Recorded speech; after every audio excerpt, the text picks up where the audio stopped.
Welcome to another edition of Rapid Reaction. I'm Todd Richardson, host of the Morning Rush. If you would please share this on Facebook, retweet it on Twitter.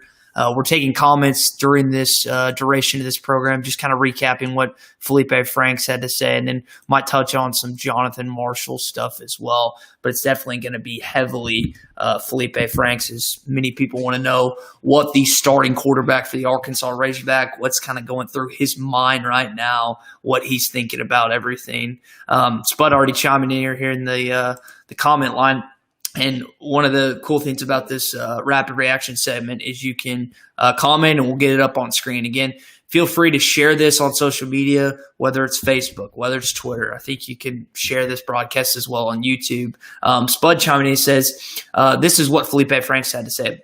I knew I wanted to play high-level football. Arkansas football comes from a great place in a great state and a people that love their team. No, he's exactly right. So Feleipe was asked about just kind of like coming to Arkansas, what that's been like. And he said the people have been really nice to him, not just in the football offices, but outside of the football offices, which is key. If you guys remember, Richard Davenport did a really good job talking about this. Chance Moore, 4-star shooting guard in the 2021 basketball class, talked about one of the reasons he committed, y'all, is because everyone's so nice to him. I would go out and say that probably 99% of the people that Chance ran into had no clue who he was, but they were nice to him anyway. So I think that's a big deal just for University of Arkansas, that people up in Fayetteville are just kind. And listen, that's not the make it or break it when it comes to recruiting, but I mean, I thought that was kind of cool. And you hear that from Feleipe and stuff. It's always nice to hear that from a player, whether it's a recruit, whether it's a current player. I think that's pretty cool. And for Feleipe to basically voice the same thing that we've heard from other student athletes say, it's a pretty cool thing. He talked about Kendall Briles kind of closing out the press conference. I think Scotty asked him, has like, hey, so what have you learned from Briles? What's going on? I mean, Briles has coached some pretty good college studs. Bryce Petty, number one offense in the country, 2015. Got to talk to Seth Russell on the Morning Rush. He had high praise for Kendall. D'Eriq King. I mean, this is a guy that's had really successful quarterbacks, and they've been really, really successful when they've been dual threat. So Feleipe is a dual threat guy. I asked him, it's like, hey, man, are you really going to feel 100% up to snuff until you play that first game? And his response was kind of interesting. What he told us is he takes every game rep like it would be, or excuse me, a practice rep like it would be a game rep. He takes every drill like it was that. He practices just like it would be a normal game. And yes, a lot of people say that and stuff, but I think he said his confidence is through the ceiling right now, which is important not only just for this football team as a whole, but this is a guy that came off a pretty gruesome injury this past year. So you really want him to be as healthy feeling as he can when it comes to that. Miss Lisa, residential caller in Northeast Arkansas, brings up that Fayetteville is the number one SEC town to live in and raise a family in. Yeah, love me some Fayetteville, Arkansas. And if you go across the U.S. News, there's been other publications that have said the same thing. Fayetteville is a great place to live. It's relatively cheap for what you get. It's a really cool college town. Like, Fayetteville is very, very underrated when it comes to just the towns in the SEC. Like, you can make fun of – people love to make fun of Arkansas as a whole, but then they come to Fayetteville and they're like, oh, can't really do that anymore. And so I think it is good that you kind of have that in the back of your closet or whatever. You have that holster, because a lot of kids they just think Arkansas is a bunch of farm towns, and including where they're going to play football. Little do they know when they fly into X&A and they're looking a little sketchy, and then they drive through Northwest Arkansas. They're like, man, this is actually a pretty cool place. Jeff chimes in on Facebook. And again, y'all, if you're just hopping into this and Twitter, we'll get your comments.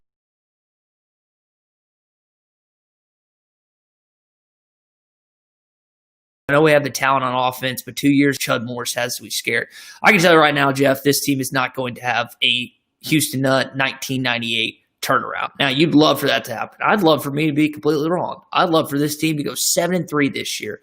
It's just not going to happen. That's not a realistic expectation for this football team.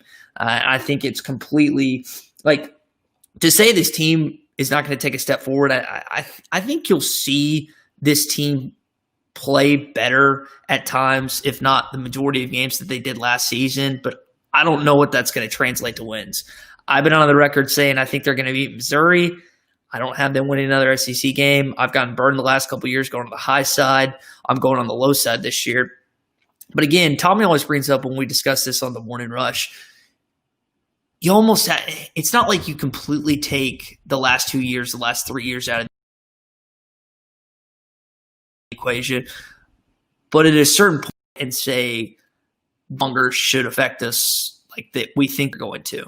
It's very hard to juxtapose those two because, yes, the past does affect the future, but you got to let it go sometimes. I always bring up the example for those who have seen the movie Invincible. Mark Wahlberg in it plays Vincent Papali, and his girlfriend breaks up with him, and he keeps the note in his locker for quite some time. And at a certain point before they play the Giants and he has his stellar game, he rips it up and just says, enough is enough. Like, I can't keep harboring on this moment.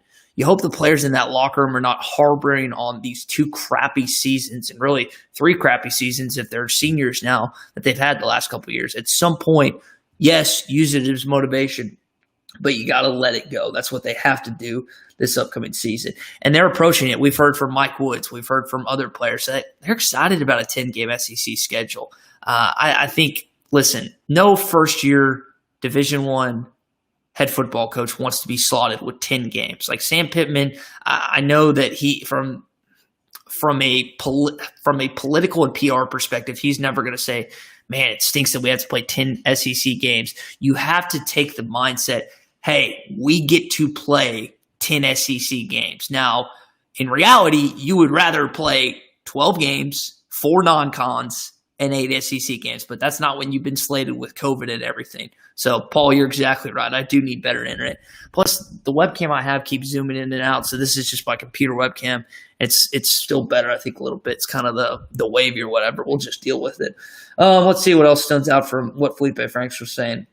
And I brought this up a little bit earlier, the confidence in himself coming off that injury. It's very important that when they're playing Georgia, let me tell you, they're going to get pressure on Feleipe Franks. I don't care how improved this offensive line is. This defense is salty. They're going to get after Franks. So when he's put in a tough situation, he's got an extra man coming out of the box that they can't block, or he's put in a situation, can he scramble? Will his instincts kick in? Or is he going to be the slightest bit of hesitation in this league will get you sacked, will result in a turnover, whatever.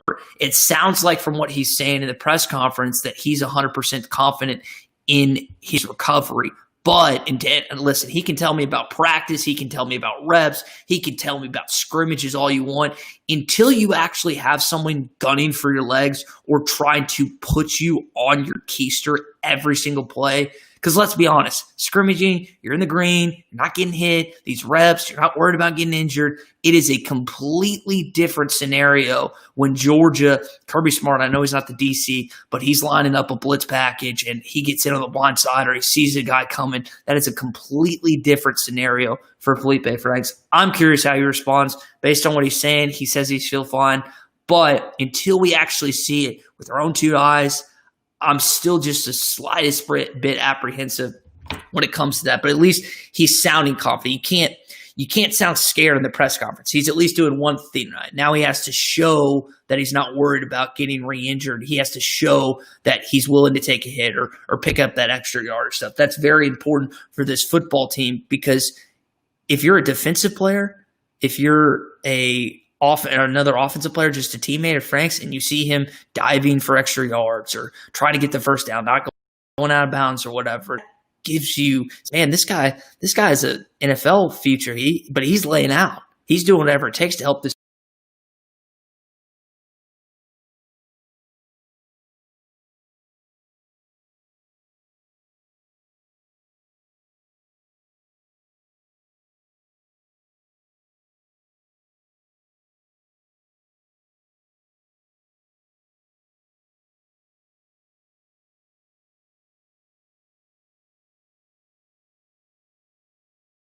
All right, I think we're back. Lost internet for a second. I don't know what the deal is. I got my just at the house and got everything unplugged. Let's see. We got a text in here. This is from Cody. Cody asked a good question about linebackers. Cody, you should be worried about linebackers. You got Bumper Pool. You got Levi Draper, Grant Morgan. Who else am I forgetting? Hayden Henry. There's probably Deion Edwards. There's probably another one or two that I'm missing. I can't rattle off the depth chart like Clay Henry. But that was one of the concerns Sam Pittman had on Friday night following the press conference. And that's a concern you've had with Arkansas for a countless number of years. Yes, you've had the Alajabutus. Yes, you've had the Franklins. Yes, you've had the Spates. But overall linebacker depth has always been a major concern for this football team. You think about LSU this past season, Divinity, Queen, Chase, like they just have All-American after All-American after All-American at that position. They've had Devin Bush. They've had so many studs. And I know that's cornerback you and stuff, and LSU's just kind of this one example. I know Clay was talking about this morning, and I'm going to forget his name. Dadgummit, the Georgia linebacker that was an absolute stud. Oh, man, this is going to tick me off. I said Lorenzo Charles this morning, the North Carolina State basketball player. If someone could help me on that, the Georgia stud linebacker that I'm just completely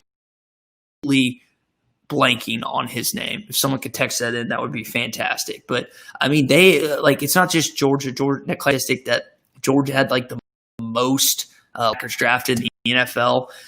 This is just a program that has some Alabama. Roquan Smith, thank you, Cody. I could not for life of me. I forgot it this morning too. So yeah, Roquan Smith was a beast, an absolute beast. But for Arkansas, you're gonna, and Clay brought it up again on the Morning Rush. Make sure you're listening every 6 to 9 on ESPN Arkansas. HitThatLine.com. It's always on Facebook, YouTube, and Twitter as well. He just mentioned that like linebackers, you're going against guys that are 50, 60 pounds heavier than you every single play. So injuries are going to recur. And Arkansas doesn't have a Dylan Moses on this year's squad. You think about Dylan Moses, guy towards ACL at Alabama this past season, is probably going to be an All-American this year for the Crimson Tide. They have guys that just can get up and down, side to side. Arkansas doesn't have that. So you better hope that they stay healthy, or it's going to be a very troublesome problem for Barry Odom and his defensive staff this season. Let's switch over to the offensive side of the football. Paul asking the question, what about Hudson Henry? I hear they can't find a 1 and 2 tight end. Paul, Hudson had 2 touchdowns in the scrimmage on Friday. He's got the wide receiver capabilities. He saw it in high school at Pulaski Academy, but I'm wondering with Hudson. And listen, sometimes you have to have a mean streak playing football, and I say sometimes. A lot of the time, you just got to be a big ugly when it comes to up front. And Hudson, as a tight end, is going to have to try and block these defensive ends in the SEC. And he just comes across as a really nice kid. Maybe I'm completely mischaracterizing him, but you have to have another level. Like Hunter, I feel like him and Hunter, and listen, it's hard to live up to your older brother who's a Mackey Award winner, who's one of the best tight ends in the NFL. That's always the comparison he is going to have, y'all. And that's tough. Like that just stinks. Like that, I listen, it's cool that you have a great family lineage. Your brother Hayden's on the team. Your dad Mark played, but when your own brother, who played the exact same position as you did, is one of the best tight ends, not just in college, at the NFL, that's just a tough thing to deal with. So I'm kind of curious what he does. For those who don't know, Blaine Toll was moved back to tight end. They had him at tight end, they moved him back to defensive end, and now he's back at tight end. And I think my guess, and listen, I haven't been at practice, this is just complete off the wall, off the brain head guess, is that he's going to be used more as a bowling tight end because of his physicality. And I would guess that Hudson is going to be used more in passing situations. But like Pittman has this, you can't play for Pittman unless you're physical and tough. Like that's one of the things he preached on during Friday's press conference, is like toughness, mental toughness. That is a big theme for this football team. Because think of how mentally weak they've been the last couple of years. And not just under Morris. Go back to 3 years under Bielema in 2017. Your only SEC win on the road at Ole Miss, where you were down like 21 in the fourth quarter, something like that. This is a football team that has to establish a mental toughness, a mental edge that they have not had these last couple seasons. That's something that's going to be huge that they continue to get better as far as that. We mentioned kind of just Felipe's like just mental, like, hey, not injured, fully healthy. Let's go. You hope he has that. For those who want to watch the full press conference in its entirety, Jonathan Marshall, defensive lineman, was on, as well as Feleipe Franks. I know many of you are interested in what the Arkansas quarterback, and let's just go and say it, the Arkansas starting quarterback had to say. Go to hitthatline.com. It's also on our YouTube page as well, and he'll get it up on Twitter. He'll get it up on Facebook, and he does that for everything. Y'all, make sure you're subscribed on our YouTube channel. It sends you all the videos we get, the interviews from the morning rush, interviews from halftime, interviews from Ruskin and Zach, as well as the different press conference videos, whether it's Pittman, whether it's Briles, Odom, one of the players. We got it all for you on hitthatline.com. Andy does a fantastic job with all of that. And with Briles, again, you're just hoping that he can work his magic. This is a guy that's characterized as one of the best offensive coordinators in college football. I've held the belief since he was hired that I'm really excited. My dad's a Baylor alum. I got a chance to watch this guy multiple times, not only in person, but just watch his offense over the years, watching the games with my dad. But I go back to just the one thing that scares me a little bit, and it should. He hasn't done it in the SEC. And you say, well, Ty's done it everywhere else. You know, that's fair. It's done at Baylor, FAU, Houston. They improved at Florida State, just not as drastic as at the other schools. So that's a fair pushback to my saying we hadn't done the SEC. I hope that this offense, I hope Feleipe just plays out of his mind this season. I'm curious, as we get closer and closer, especially on Sports Talk Radio, it's really funny to watch this evolution, and I've seen it over the years. Interning for Bo, working with John, doing student radio shows, listening to other radio programs. The closer you get to the season, the more positive people become about the football team. It happens like clockwork every single year when it comes to this. Even the most pessimistic people, think about who's the most pessimistic person on Sports Talk Radio. It's Ruskin. And Ruskin, that's been his shtick for years. And listen, it works for him. I love Ruskin. Ruskin's great at what he does. He gets the people going. It always cracks me up. People are like, man, I hate Eric Ruskin. But they listen to him every day. That is the creme de la creme feeling of a radio host when people are like, oh, man, I hate that guy. I hate this. I hate that. And yet they listen to him anyway. It's like the itch that you can't stop scratching, but you're trying not to, but you continue to do it. That's Ruskin, and Ruskin's really good at that. I would even venture to say that as we get closer to football season, Ruskin is going to lean more positive than he has the previous couple weeks, couple months. That's just what happens, y'all. I'm probably going to get more positive. I said one win, and you know what? Maybe I'll change my tune. Maybe a week before, I will be dumb enough to get on the show Monday and say, Arkansas is going to beat Georgia this week. I hope that I do not have any drugs in my system to that point that I would actually get on Sports Talk Radio and say that. But you keep hearing, well, you get Georgia week one, maybe they're not ready. Clay was talking about Daniels isn't clear to play yet. Who's going to be their quarterback? Newman. If he's cleared, Daniels might take it. That's just, you keep going back and forth.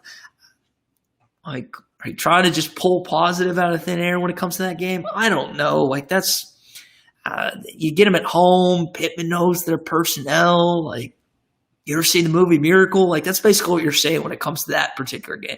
Listen, I don't know when it comes to that. You hope that they can at least compete, and I think that's what you want to see in week one. If you got a question or comment, you can chime in. Yeah, Frank, I'll get to Frank's comment in a sec. Facebook, YouTube, Twitter, you chime in. We'll put your comment up. You've seen Paul's comment from earlier. It's easy. It's fantastic. I love this new addition that we've been doing here, our social media account. And I brought it up earlier and when it comes up. Frank says Arkansas will not beat Georgia. Frank, thank you for stating the obvious, even though I think it needs to be restated because, again, getting closer to football. As of tomorrow, we will be 25 days out. And yes, there will be a Felix Jones highlight coming on my social media at Ty Sports Radio. You got to do it. And speaking of social media, you see at the top of your screen, we have Twitter, we have Facebook, Instagram, and YouTube. It's at Hit That Line AR on Twitter. and it's at Hit That Line on Facebook, YouTube, and Instagram.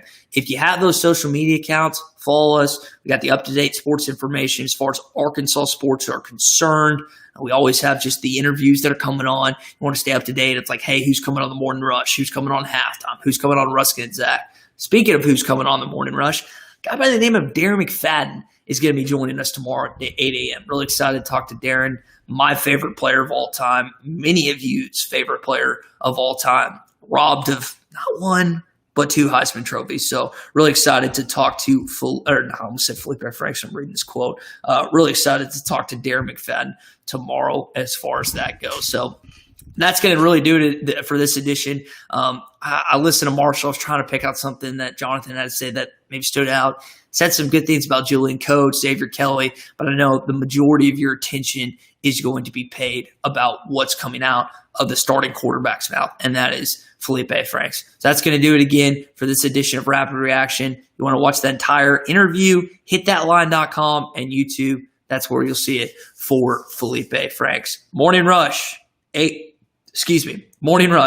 a.m., Darren McFadden, or just stay on the whole time, 6 to 9, ESPN 104.3, Harrison Mountain Home, ESPN 96.3, Hot Springs, Central Arkansas, ESPN 95.3, River Valley and Fort Smith, 99.5, 1290, 95.3 in Northwest Arkansas, and then we're also on 97.1 in Camden. YouTube, Facebook, Twitter, TuneIn app, smart speaker, just say play ESPN Arkansas. Morning Rush tomorrow, 6 a.m.